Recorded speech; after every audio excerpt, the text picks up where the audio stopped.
Buenas noches, les habla el profesor Ramón Romero con otra entrega de la palabra de Dios. Vamos a orar y pedir su bendición. Amado Jesús, tú enterneces los corazones y los haces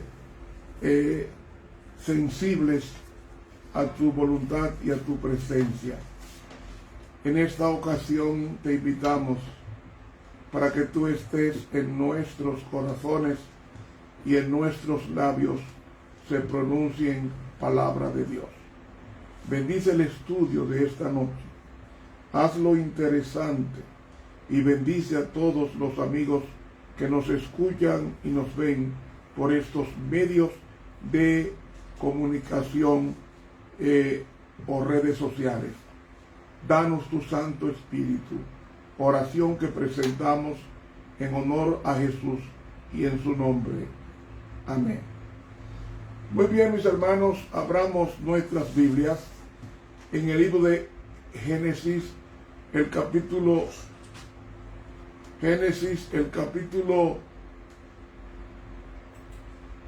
30, en Génesis capítulo 25. Génesis capítulo 25. Leemos en el versículo 34. Entonces Jacob dio a Esaú pan y del guisado de las lentejas, y él comió y bebió y se levantó y se fue. Así menospreció Esaú la primogenitura. En la Biblia encontramos las 4 ventas más funestas. La primera es la de Génesis 25, del 27 en adelante, que reza: y crecieron los niños, y Esaú fue diestro en la caza, hombre del campo, pero Jacob era varón quieto, que habitaba en tiendas. Y amó Isaac a Esaú, porque comía de su casa, mas Rebeca amaba a Jacob. Y guisó Jacob un potaje, y volviendo Esaú del campo cansado, dijo a Jacob: te ruego que me des a comer de ese guiso rojo, pues estoy muy cansado. Por tanto, fue llamado su nombre Edom. Y Jacob respondió: véndeme en este día tu primogenitura. Entonces dijo Esaú: he aquí que me voy a morir. ¿Para qué pues me servirá la primogenitura? Y dijo Jacob: júramelo en este día. Y él le juró, y vendió a Jacob su primogenitura.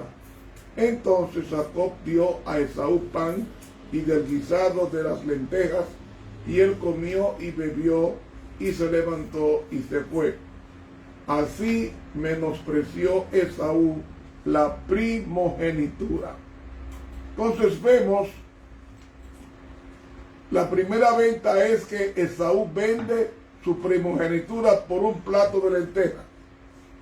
Pero en Génesis 37, del 23 en adelante, nos dice: sucedió pues que cuando llegó José a sus hermanos, ellos quitaron a José su túnica, la túnica de colores que tenía sobre sí, y le tomaron y le echaron en la cisterna. Pero la cisterna estaba vacía, no había en ella agua.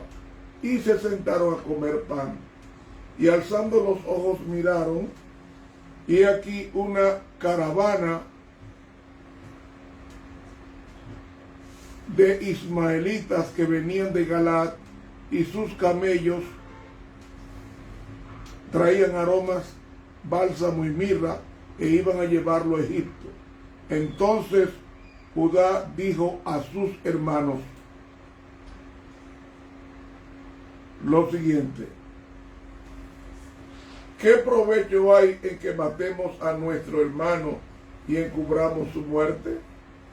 Venid y vendámosle a los ismaelitas, y no sea nuestra mano sobre él, porque él es nuestro hermano, nuestra propia carne. Y sus hermanos convinieron con él. Y cuando pasaban los madianitas mercaderes, sacaron ellos a José de la cisterna y le trajeron arriba y le vendieron a los ismaelitas por 20 piezas de plata y llevaron a José a Egipto.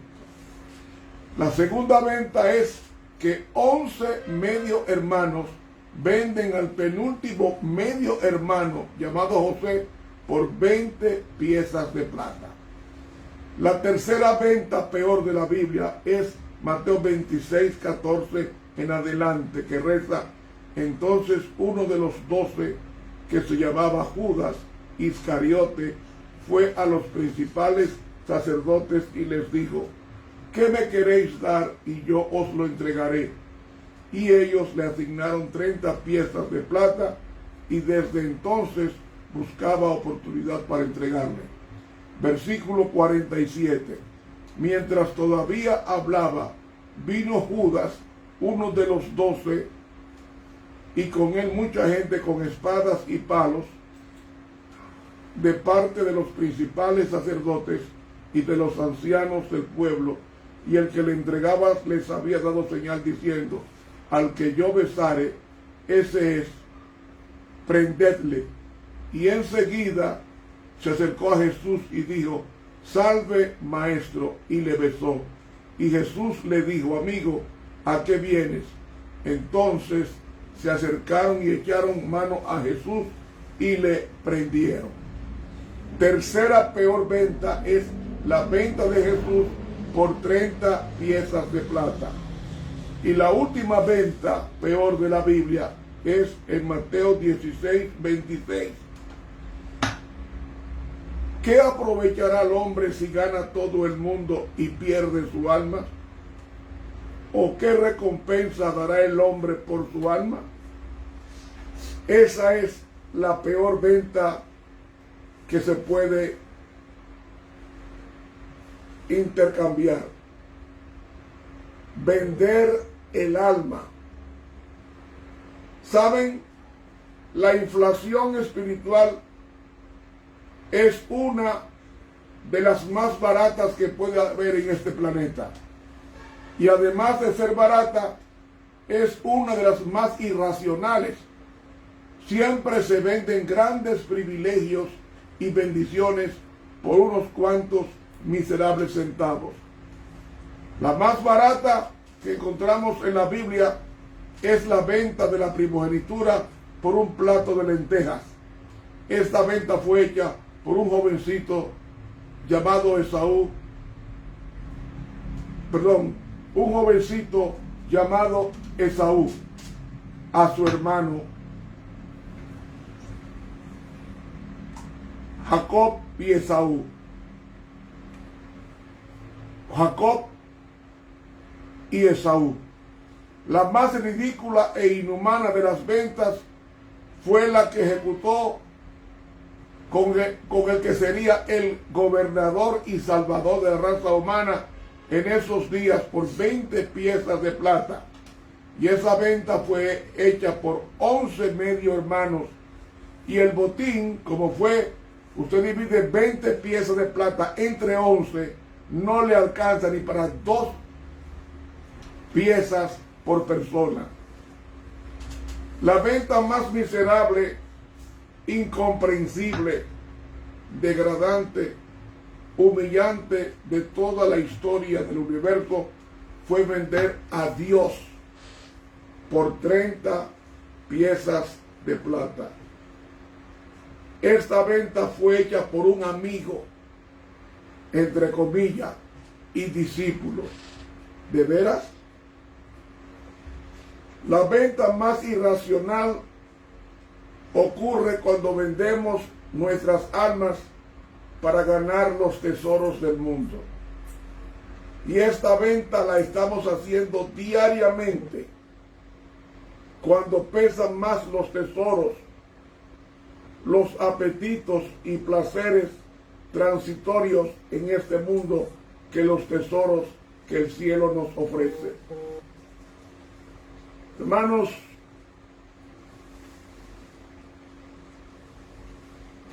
Jacob le compró la primogenitura a Esaú. Y la primogenitura era una herencia espiritual. A quien la poseía le daba los siguientes derechos: poseer una doble porción de todos los bienes de la familia. Me explico. Si hay 3 hermanos, dividen entre 4 la hacienda y el doble se lo dan al primogénito de la familia. Otra ventaja de ser primogénito era que ocupaba el puesto de sacerdote de la familia. Además, ser el depositario de los secretos divinos y de ser comunicados o comunicador de ellos. También formar parte de la familia donde nacería el Mesías prometido. En verdad, es difícil decidir cuál de los 2 hermanos es el más repulsivo en este sucio negocio de vender la primogenitura por un plato de lentejas, porque alcanzó cientos de años de consecuencias en 2 hombres y en su descendencia, porque los 2 hombres eran diferentes en apariencia, eran diferentes en los propósitos que tenían para sus vidas y eran diferentes en carácter. Por un lado, encontramos a un Esaú fuerte, gran cazador, valiente, que irónicamente, en un momento dado de la vida, declara que se va a morir de hambre si no come la lenteja que estaba cociendo Jacob. Por otro lado, encontramos a uno que es lo opuesto de Esaú. Jacob tenía el don de continencia, sabía mantener su apetito en perfecto orden, era muy calculador, era un ladrón a sangre fría y que sin ningún escrúpulo no vaciló ni por un segundo en aprovecharse de la debilidad de su hermano Esaú para tomar posesión de la primogenitura, que era algo tan sagrado tanto a los ojos de los hombres como ante los ojos de Dios. Y sin importarle el vínculo sanguíneo y conociendo perfectamente a su hermano y sabiendo que éste no iba a tomar mucho tiempo en arrepentirse del negocio, hizo jurar a su hermano de su contrato, sellando así una de las ventas más funestas de la historia de la Biblia. Jacob es superior a su hermano en 2 aspectos. Primero, tenía un gran aprecio por la primogenitura. Y segundo, era un hombre de mucha consistencia. A pesar de eso, aprendemos que ni aún los mejores propósitos espirituales que tengamos en nuestras vidas los podemos basar o construir usando las mismas herramientas que usa el diablo en destrucción del mundo. Y siempre encontramos personas que sucumben ante el poder de los apetitos y de los placeres de este mundo. Y en el caso de Saúl, su apetito tenía que ser satisfecho inmediatamente, y era una persona descuidada que no tomaba en consideración las consecuencias de sus decisiones arrebatadas. ¿Qué nos dice la pluma inspirada con relación a la conducta de Esaú frente al apetito? En el libro Conflicto y Valor, En la página 61 leemos lo siguiente: inclinado a la complacencia propia, nada deseaba Esaú tanto como la libertad para hacer su gusto. Para él, el poder y la riqueza, los festines y el alboroto constituían la felicidad. Se jactaba de la libertad ilimitada de su vida indómita y errante. Esaú representa a aquellos que dan rienda suelta a sus apetitos, a sus pasiones, a sus inclinaciones, de tal forma que se ha debilitado su poder para discernir y apreciar el valor de las cosas eternas. Cuando usted está lleno, ¿qué le produce la llenura? Sueño. ¿Se puede leer la Biblia lleno el estómago de comida? No. La Biblia hay que estudiarla con el estómago vacío. Se discierne mejor. Por eso es que me levanto a las 4 de la madrugada a estudiarla, porque el estómago está vacío, en condiciones de entender mejor la palabra de Dios bajo oración. Sigue diciendo: él había satisfecho por tanto tiempo a yo que no sentía la necesidad de dar la espalda a la tentadora vianda que codiciaba. Pensó en ella sin hacer un esfuerzo especial para dominar su apetito, hasta que el poder del mismo lo dominó y se imaginó que sufriría una gran molestia y aún la muerte si no podía obtener precisamente ese plato. Cuanto más pensaba en ello, dice ella, más se fortalecía su deseo, hasta que su primogenitura, que era sagrada, perdió su valor y su carácter santo. Conflicto y valor, página 61 de la pluma inspirada. Hermanos,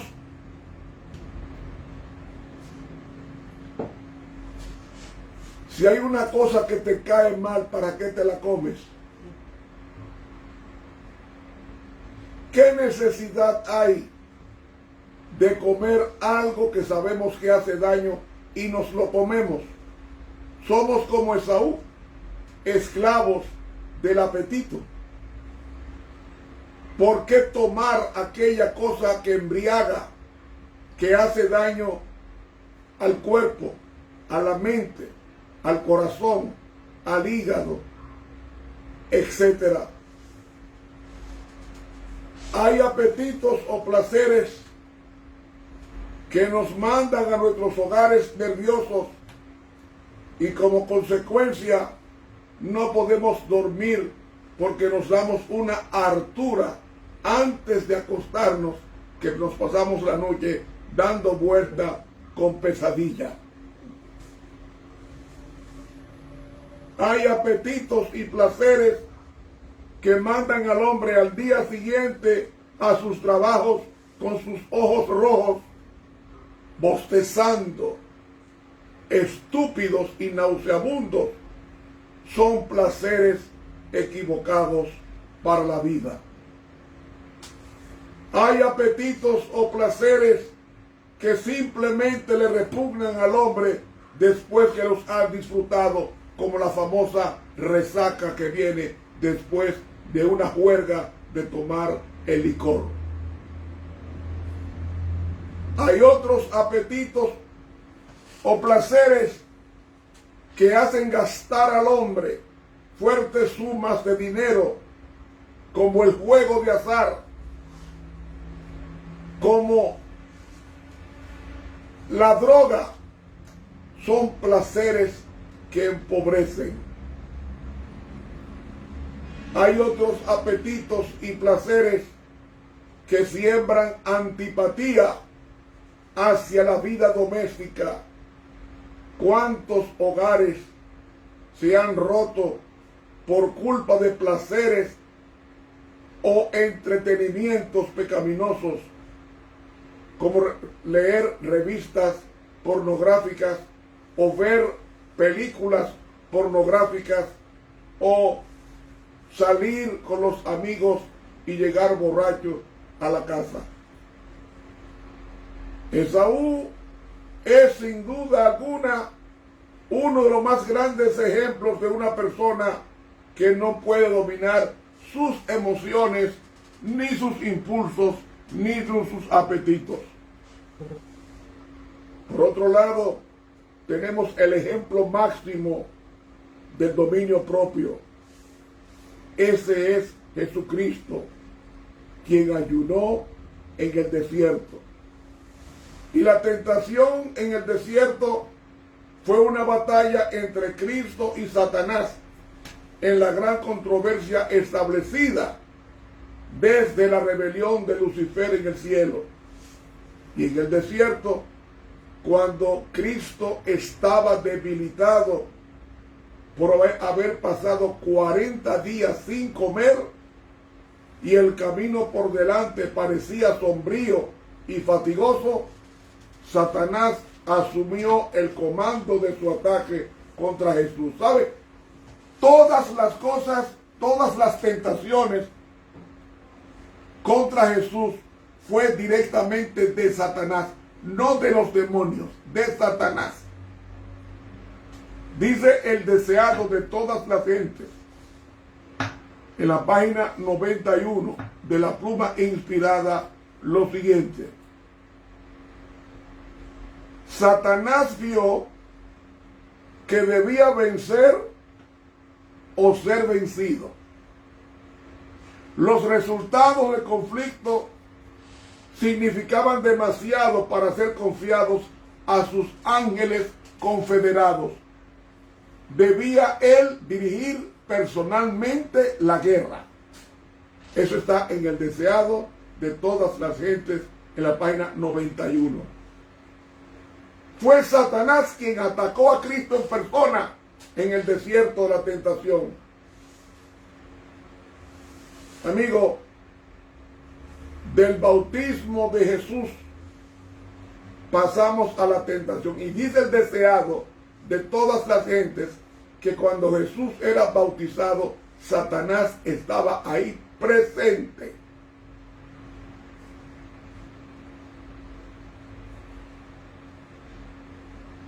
Y escuchó la voz de Cristo, quien recibió 3 regalos en su bautismo.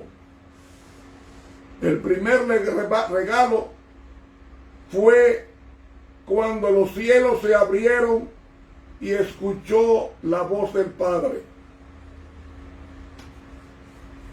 Su segundo regalo fue cuando descendió el Espíritu Santo en forma de paloma y se posó o aleteó sobre su cabeza. ¿Para qué?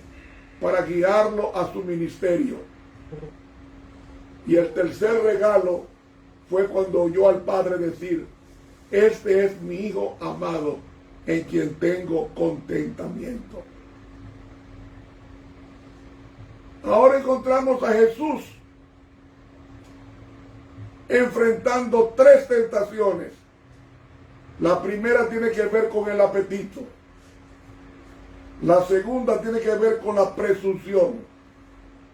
La tercera tiene que ver con la ambición. Antes de entrar en la tentación del apetito, tenemos que aclarar que el Espíritu Santo llevó a Jesús al desierto para una preparación espiritual. No guió a Jesús al desierto para que fuese tentado, como muchos lo creen y enseñan. Fue llevado allí para una preparación espiritual de comunión íntima con Dios, y se lo voy a probar con el espíritu y la profecía. Y Dios, a pesar de que sabía lo que ocurriría en el desierto, no evadió la tentación que se presentaría, sino que dejó que las cosas tomaran su lugar de la manera en que sucedieron.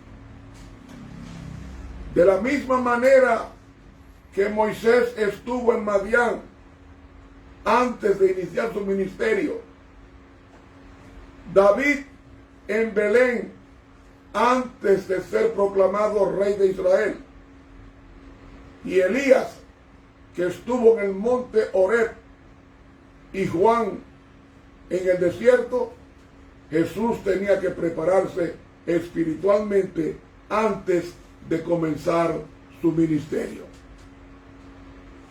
Fue guiado al desierto por la dirección divina para un retiro espiritual. También, bajo el permiso divino, fue permitida esa tentación a Jesús.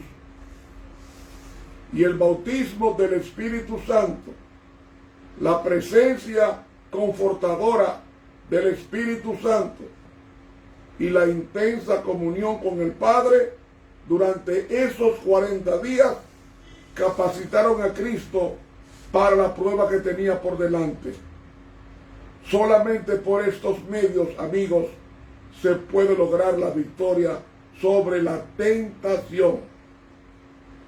Ni la Biblia, ni Dios extienden ninguna clase de garantía de victoria a todas aquellas personas que corren deliberadamente y alocadamente a exponerse a una tentación.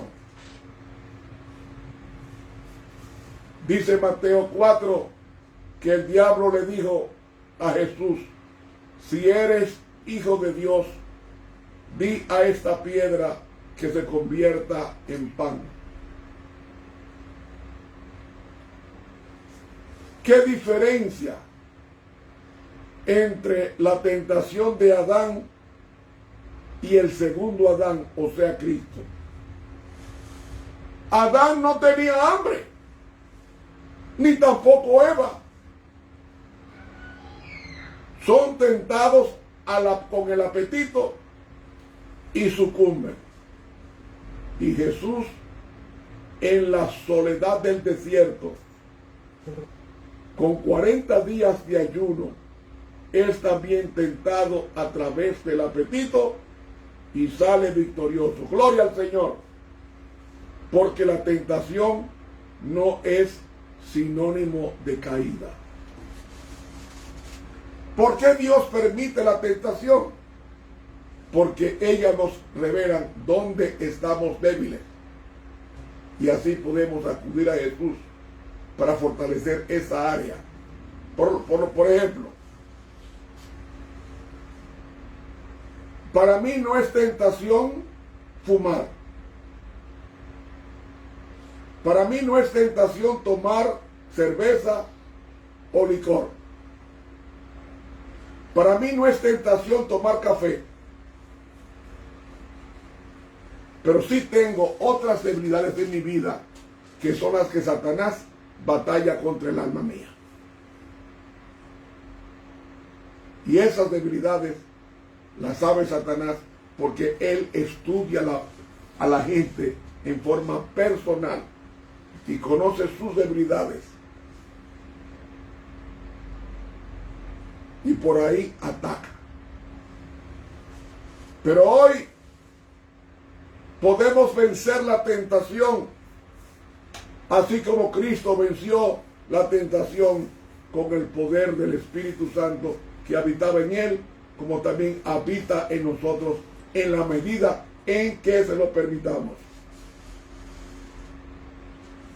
Y antes de escuchar las palabras del tentador, Jesús decide escuchar la voz del cielo que dice: no solo de pan vivirá el hombre, sino de toda palabra que sale de la boca de Dios.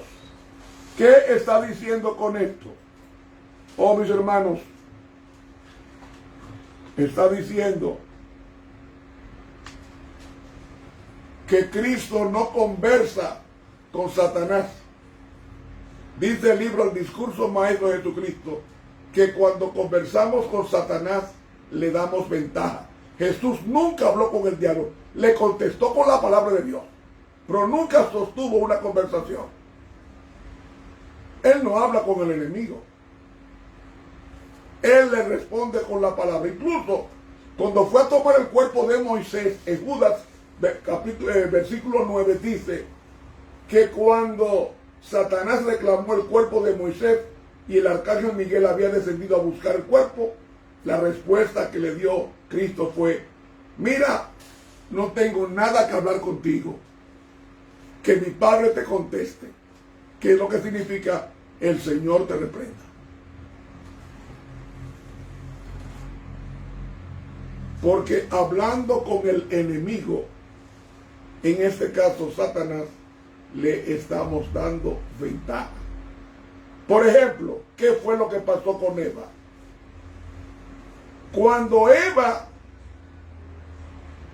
Cuando la serpiente le habló a Eva, la serpiente enamoró a Eva. Léalo, eso está en el libro Patriarcas y Profetas. Ahí está.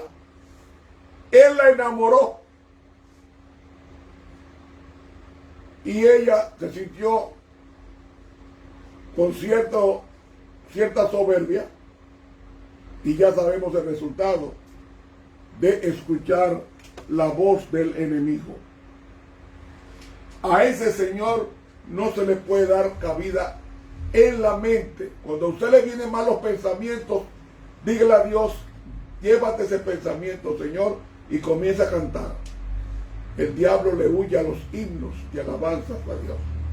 Incluso el deseado de todas las gentes dice que Cristo combatía el desánimo en el taller de carpintería cantando himnos que llenaban todo el espacio de alegría. Cuando elevamos himnos al Señor, los ángeles acuden a estar con nosotros. Muchas veces encontramos hermanos, tanto de nuestra iglesia como de otras denominaciones, que dicen que nosotros tendremos que ayunar como Jesús ayunó. Y yo les digo que es mentira. Este ayuno no es para cualquier hombre. 40 días no. Ese es un ayuno especial que solamente 3 personas lo han hecho en la historia de la Biblia. Uno se llamó Moisés, el otro se llamó Elías y el otro se llamó Jesús, y los 3 ya están en el cielo. Moisés estuvo en la presencia de Dios en el monte Horeb 40 días y 40 noches sin comer nada. Porque cuando hay íntima comunión con Dios, el hambre no es frecuente. Elías caminó por el desierto 40 días y 40 noches después de haber recibido de manos de un ángel 2 vasijas de agua y 2 tortas de pan. Y Jesucristo estuvo 40 días y 40 noches en ayuno en el desierto. Y la Biblia hace una aclaración del ayuno de 40 días y 40 noches, porque la costumbre de los judíos era que ayunaban de día, pero comían de noche. Y esa costumbre todavía hoy se sigue entre los judíos, pero especialmente la practica la religión musulmana. Por ejemplo, el Ramadán. El Ramadán es un mes de ayuno obligatorio para el musulmán. Y en ese mes se conmemora la entrega del Corán a su profeta Mahoma. Así que durante 30 días ayunan pero el ayuno es desde la salida del sol hasta la puesta del sol. Ya en la noche hay mucha comida y hay mucha bebida, y eso pasa por 30 días en el Ramadán. ¿Saben? Clínicamente, el humano puede vivir sin comer alrededor de 20 días. Esto es, no ingiriendo sólidos, pero sí tomando líquidos. Hay personas que por razones médicas se someten al ayuno y bajo estricta supervisión médica, reposo total, y siendo constantemente hidratada, logrando ayunar de 14 a 20 días. Y todo eso depende de la constitución física de la persona, así como su edad, su peso y su salud. Pero cuando a la persona se le quita el líquido, el agua, por ejemplo, la historia cambia totalmente. Porque la ciencia médica ha descubierto que una persona puede vivir sin comer y sin beber entre 10 a 14 días, no más de ahí. Esta información se ha obtenido con todas las personas que por cualquier razón quedan en estado vegetal, y cuando se la desconectan a las máquinas que le da oxígeno, alimento y líquido, ese es el tiempo que logran sobrevivir entre 10 a 14 días.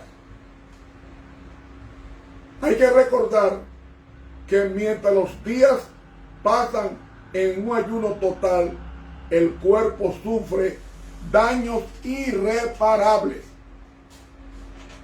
Así que, de acuerdo al espíritu de la profecía, a nosotros no se nos manda a ayunar 40 días como Cristo. Y lo voy a probar. Esto está en el libro Consejos sobre el régimen alimentario. No es que no se ayune, sino que no se ayune 40 días.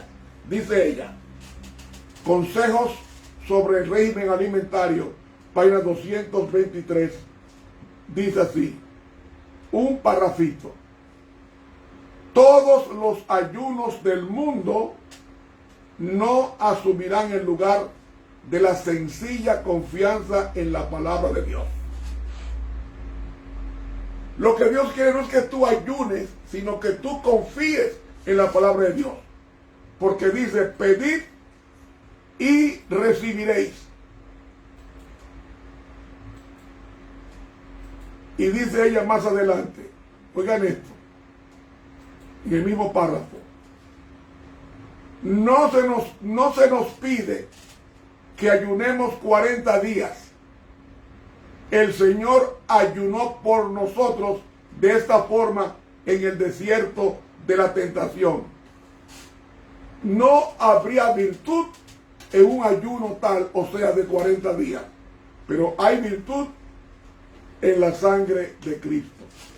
He leído el libro Consejos sobre el régimen alimentario, página 223, que dice que no debemos intentar ayunar los 40 días que ayunó Jesús. Ya Él lo hizo por nosotros. Incluso el espíritu de profecía está en contra de los ayunos que destruyen la salud. Por ejemplo, se debe ayunar con frutas, pero nunca con el estómago vacío. Oiga lo que dice ella en el libro Testimonios para la Iglesia, en el tomo 3, en la página 192. Citamos: es verdad que hay personas con mentes desequilibradas que se imaginan ser muy religiosas y que se imponen la práctica del ayuno y la oración en menoscabo de su salud. Estas almas se permiten ser engañadas. Dios no les ha pedido esto. Testimonios para la Iglesia, tomo 3, página 192 de la Pluma Inspirada. Un diabético no puede ayunar. Un diabético no puede ayunar. le da un bajón de azúcar tremendo que puede morir. Por eso ella recomienda en el libro Consejos sobre el régimen alimentario que los ayunos se hagan comiendo cosas sencillas como frutas. Como frutas. El ayuno a la vista del Padre es un ayuno muy diferente al que nosotros conocemos. Es un ayuno que mientras se está efectuando no produce hambre. Se lo voy a leer en el libro La Verdad acerca de los ángeles, de la pluma inspirada, en la página 176. Escuchen esto.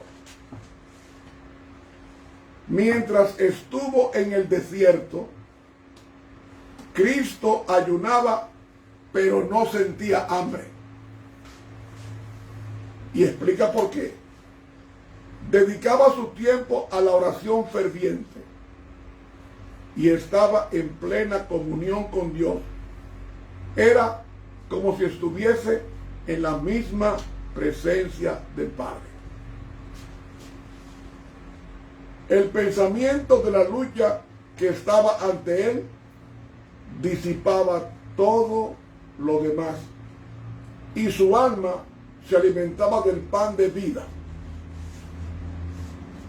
Sigue diciendo, en visión pudo ver el quebrantamiento del poder de Satanás sobre los tentados y caídos. Pudo verse a sí mismo sanando a los enfermos, fortaleciendo a los desesperados, animando a los angustiados, predicando el evangelio a los pobres, haciendo la obra de Dios que había delineado para él. Y termina diciendo, y mientras pensaba en su misión de ganar las almas, no tenía sensación de hambre hasta que se cumplieron durante 40 días de ayuno. ¿Ve? Los 40 días, dice ella, Jesús no sintió hambre. El hambre vino cuando terminó el ayuno, a los 40 días. Eso está en el libro La Verdad acerca de los ángeles, página 176. Sin duda alguna, esa fue la misma experiencia de Moisés en el monte Sinaí. Él no sintió el tiempo en la presencia de Dios. Se le olvidó todo lo que pasaba a su alrededor porque estaba en íntima comunión con Dios. Dice la literatura sapiencial judía que en el día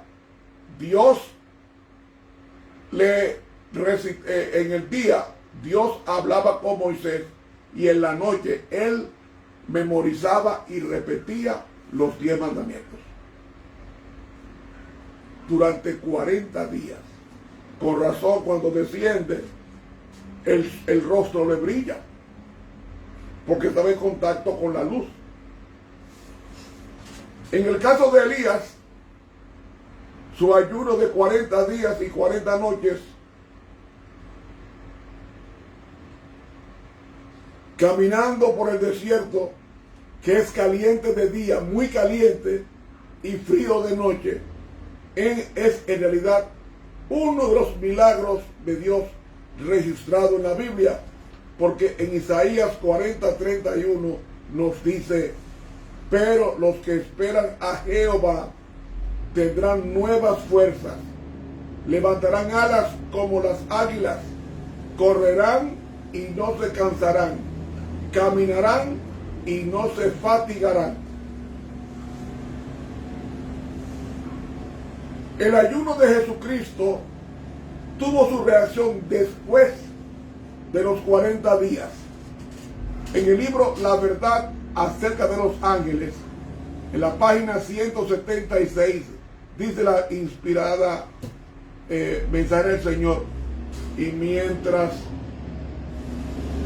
pensaba en su visión, no sentía sensación de hambre hasta que se cumplieron 40 días de ayuno. Entonces, cuando la visión se disipó, la naturaleza humana de Cristo sintió una tremenda necesidad de alimento. Y ahora era la oportunidad de Satanás para asaltarlo. Y decidió aparecer como uno de los ángeles de luz que se había presentado ante Cristo en la visión. La verdad acerca de los ángeles, página 176 de la pluma inspirada. Con esto no estoy menospreciando el ayuno, todo lo contrario. Ella recomienda que el ayuno se haga con frutas. Pero el ayuno de Jesús fue un ayuno de íntima comunión con Dios, que le dio hambre después de terminar su ayuno de 40 días. Fue la tentación muy severa, como dice Mensajes Directos, tomo 3, página 144. Cristo estaba sufriendo las más agudas agonías del hambre, y esta tentación fue muy severa, pero él debía comenzar la obra de la redención precisamente donde empezó la ruina. Adán fracasó en el asunto del apetito y Cristo debía triunfar en esto. El poder que descansó sobre él venía directamente del Padre y no debía ejercerlo en su propio beneficio. Con ese largo ayuno se entretejía en su experiencia una fuerza y un poder que solamente Dios podía darle. Hizo frente y resistió al enemigo con la fuerza de un así dice el Señor. No solo de pan vivirá el hombre, sino de toda palabra que salga de la boca de Jehová. He leído Mensajes Directos, tomo 3, página 144 de la pluma inspirada. Antes de terminar este estudio, quiero dejar ante ustedes una cita muy interesante que pone a uno a pensar. Dice en el libro Consejos sobre el régimen alimentario, en la página 223, lo siguiente: todos los ayunos del mundo no asumirán el lugar de la sencilla confianza en la palabra de Dios. Pedid, dice, y recibiréis. No se nos pide que ayunemos 40 días. El Señor ayunó por nosotros en esta forma en el desierto de la tentación. No habría virtud en un ayuno tal, pero hay virtud en la sangre de Cristo. Consejos sobre el régimen alimentario, página 223 de la pluma inspirada. Cristo vino a este mundo a hacer cosas que nosotros no podríamos hacer o no íbamos a tener la oportunidad de hacer.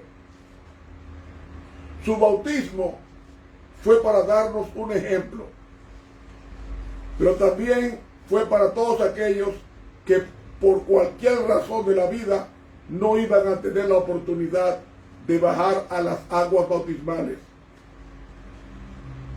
El ladrón en la cruz fue salvado en el último momento de su vida, y el bautismo de Cristo le suplió el bautismo que el ladrón nunca tuvo. Jesucristo murió en la cruz para que nosotros no muriéramos eternamente por nuestro pecado. Su muerte fue vicaria, o sea, sustitutiva. Pero ahora el Espíritu de profecía dice que nosotros no necesitamos ayunar 40 días porque Jesús ya ayunó por nosotros. Esa prueba grande de vencer el apetito, donde Adán y Eva fallaron, ya Jesús la hizo por nosotros y obtuvo la victoria. Si a nosotros nos tocara someternos a esa prueba, es muy posible que hoy moriríamos en el intento. Y si hubiera alguno que lograra sobrevivir, los estragos físicos para el resto de su vida serían insoportables de llevar. De los 3 personajes que se fueron al cielo antes de Jesús, sabemos que 2 de ellos sí ayudaron 40 días y 40 noches. Moisés lo hizo. Elías también. Y la Biblia habla tampoco de Enoc, que no tenemos mucha información de su vida. Y el Espíritu de profecía tampoco habla de algún ayuno de Enoc, pero sí menciona que Enoc se mantuvo en íntima comunión con Dios. En el libro Obreros Evangélicos, en la página 53, nos dice la sierva del Señor: en medio de la vida de labor activa, Enoc mantuvo constantemente su comunión con Dios.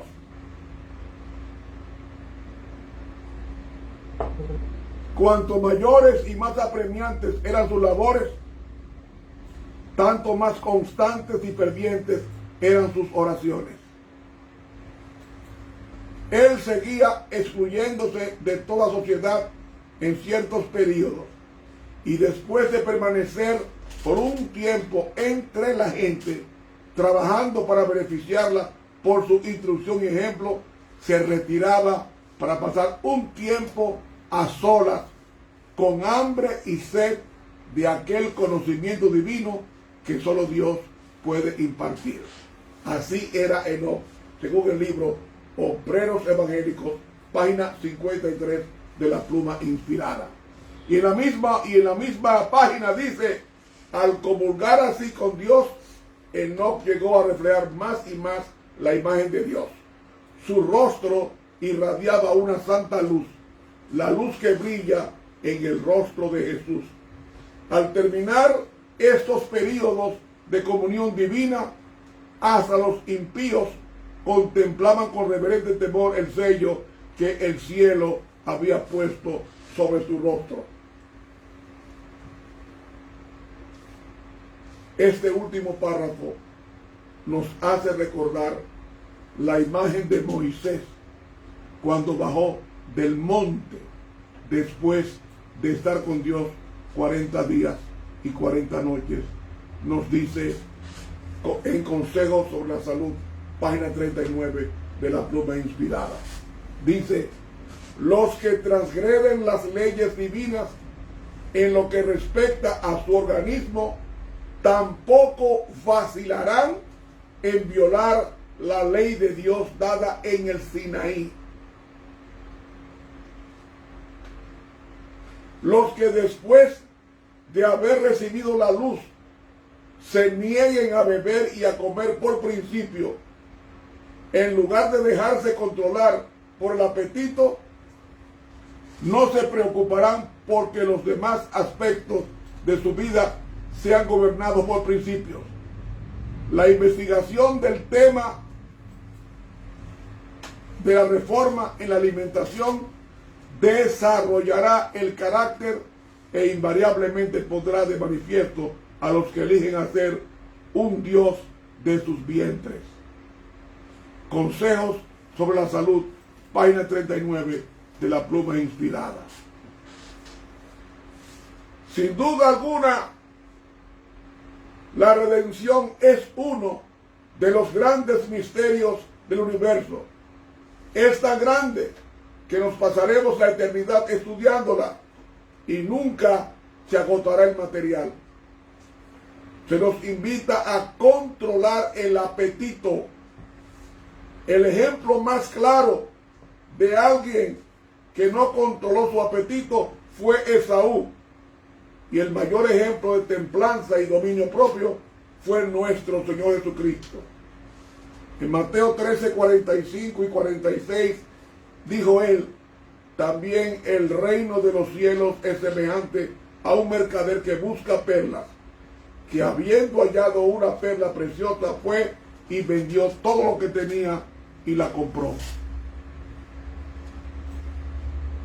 La última cita de la pluma inspirada es extraída del libro El conflicto de los siglos, página 466, que dice así: los que aman a Dios de todo corazón desearán darle el mejor servicio de su vida y tratarán siempre de poner todas las facultades de su ser en armonía con las leyes que aumentarán su aptitud para hacer su voluntad. No debilitarán ni mancharán la ofrenda que presentan a su Padre Celestial, abandonándose a sus apetitos o pasiones. San Pedro dice: os ruego que os abstengáis de las concupiscencias carnales, las cuales guerrean contra el alma. 1 Pedro 2:11. Toda concesión hecha al pecado tiende a entorpecer las facultades y a destruir el poder de la percepción mental y espiritual, de manera que la palabra o el Espíritu de Dios ya no pueden impresionar sino débilmente de corazón. San Pablo escribe a los Corintios: limpiémonos de toda inmundicia de carne y de espíritu, perfeccionando la santidad en el temor de Dios. 2 Corintios 7:11. He leído del Conflicto de los Siglos, página 466. Hermanos, hay una íntima relación entre la vida espiritual y el comer. Hay que comer para vivir, no vivir para comer, como muchas veces hacemos. El proverbista Salomón, en Proverbios 23:23, escribió: compra la verdad, pero no la vendas. Al llegar al final de este estudio, te invito a que te revise y le pida a Dios fuerza para controlar todos tus malos deseos, porque los que vencen el apetito vencerán cualquier otra tentación y lograrán la victoria y traspasarán los portales del reino. Hermanos, que Dios los bendiga. Oremos. Padre Santo que estás en los cielos, las 4 peores ventas de la Biblia han sido analizadas.